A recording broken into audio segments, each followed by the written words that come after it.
So it was a few days ago now, ladies and gentlemen, we covered this story that went viral absolutely everywhere involving this bizarre situation that went down in a Starbucks in Southampton, England. Now, for any of you that don't know what happened, you aren't aware of what went down because of the clip that we had at the time that went viral, we all assumed that this was a regular Starbucks employee on your screen going absolutely crazy at a customer for being misgendered. And then after they were done crying, screaming, shouting at this customer, they then proceeded very aggressively to go after the person who was recording the whole thing. It turns out, however, there is a lot more to this than meets the eye, and the video itself doesn't portray the whole story. In fact, it gets a lot worse. Firstly, as I said, we all thought it was that Starbucks employee that got misgendered. It turns out it wasn't even them, apparently, so I do apologize. I don't think you can really blame anybody anyway because of who was doing all the shouting within the video. It turns out it was another Starbucks employee who identifies as non-binary, and the customer called them a lady, which then led this trans Starbucks employee to go absolutely crazy. It also turns out that this trans employee isn't just a regular employee, they were the Starbucks manager. And I say were because for those of you that know about this, they actually ended up getting fired because of this altercation. But this ex-Starbucks manager has been identified as a person called Luna Spain. Now, for anybody that hasn't seen the clip that went viral that we're talking about right now, here's a short snippet on your screen just so you can get a little taste of the whole thing. Take a listen. Absolutely not. Don't ever call me transphobic. Ever. You do not know me. You're being transphobic, Karen. Now get out. Do not call me transphobic. You are transphobic. Now get out. Actually, you bastard.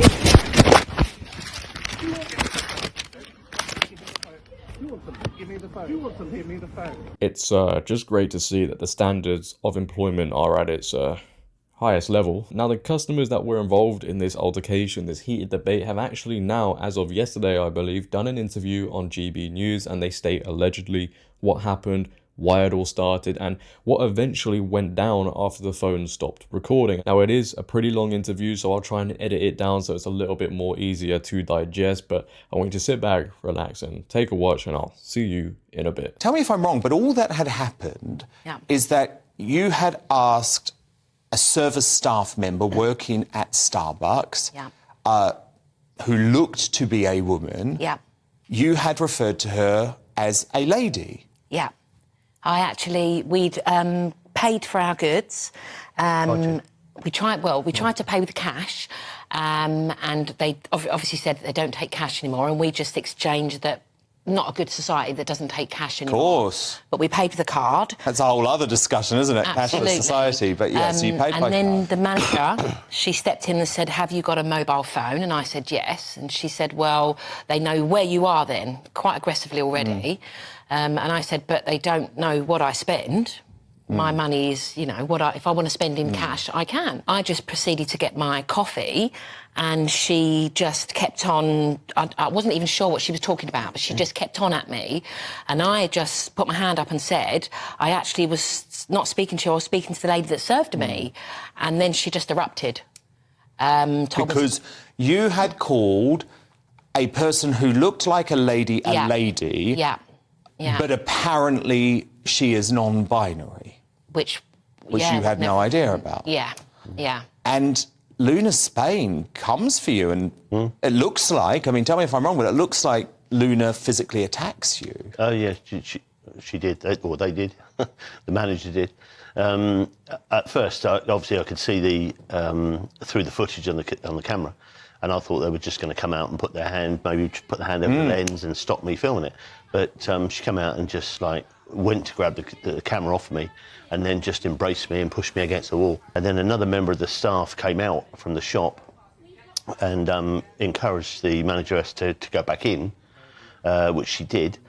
In doing so, foolishly, I didn't get the footage of the second half of it, but Luna then went back into the store and physically picked Vanessa up and carried her out to the front door and launched her out through the front door of the shop, and then slammed the door and broke the door. So, Vanessa, you say you were also assaulted? Absolutely.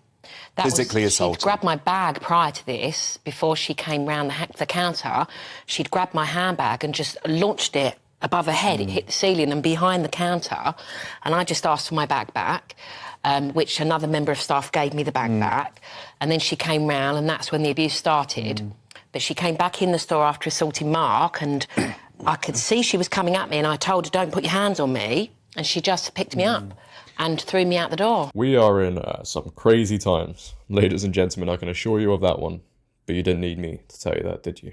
No. But you all heard there, nonetheless, how it allegedly went down. You know, the customer, Vanessa, wanted to use her cash instead of card because she doesn't want people to know what she's spending her money on. She doesn't like the fact that Starbucks is only accepting card, and she's completely in her right to feel that way and want to use her cash. And then Dan Wootton, the host, says, well, you know, that leads to a whole nother conversation surrounding the cashless society, etc., etc. Luna, the then manager at the time, gets really angry, and Vanessa says, hey, look, I'm not talking to you, I'm talking to the lady behind the counter. And because the other Starbucks employee identifies as non-binary, let's just stop here, right? The fact that I'm saying all of this stuff just clearly highlights how insane things have gotten within society. Carrying on, she uses the term lady to identify a Starbucks employee who identifies as non-binary, and because she did that, the sirens went off in Luna's head. She went absolutely berserk because not only Vanessa, but everybody else is now supposed to know what somebody identifies as soon as you walk into a store, and not only in a store, but across the world. You know, it's our job now to make sure we know who this person identifies as. If they identify as XYZ, we're supposed to know. And then if you don't know, you're in the wrong, and it's bigotry and it's transphobic. It does make a lot of sense, gonna be honest. And apparently because of that, that now warrants the customer to be shouted at, screamed at, and not only that, as you heard the man say himself, Luna put him up against the wall, didn't want him to carry on recording. He then goes back in and grabs Vanessa, picks her up and throws her out the store. Now, of course, progressives may look at that and think, you know what, that is completely justified because apparently, according to them, misgendering is the biggest crime one can commit, even if you do it on accident. But they don't care about that because they've had this self-entitlement installed in them, which some may argue actually comes along with identifying as somebody else. You know, they're constantly told that they can never be in the wrong and everybody else is. The media has their backs in this. All forms of media backs them up. The education system as well. You know, it wasn't too long ago, I think it was a few days ago, a teacher actually got fired for not using the right pronouns, and that was in England. Moves like this, does it not give the green light to all the other individuals who identify as something else to act out in the way that Luna did? I know Luna didn't get misgendered, but she was offended on behalf of the other employee that got misgendered. When they're constantly being told that everybody else is in the wrong for doing the misgendering, even if you don't mean it or not. We're being asked to live in this Narnia-like world where everything goes and everybody stands for nothing. And the individual truth, people's feelings matter more than facts. Because apparently the truth is just so offensive to people, we now have to move away from it. A lot of these misgendering situations are based in truth. They want people to ignore the truth now and just reaffirm people's beliefs. Because if you don't reaffirm people's beliefs, then people get offended. And, you know, we just simply can't have that. The cotton wool around the world is very tight right now. This could have been anybody. You know, this could have been you or I. If we walked into that Starbucks, we could have been the ones getting shouted at. Somebody attempting to throw us out, all because the term lady was used to describe somebody. Just think about that for a second. But that is the end of the episode, ladies and gentlemen. If you have enjoyed, please, for me, make sure to leave a like rating. If you're new, hit that big red subscribe button and turn on bell notifications so you never miss a video. Until next time, it has been your boy JD. Have a great day, stay safe, and maybe avoid Starbucks in the future. I don't know. I'm out. Peace.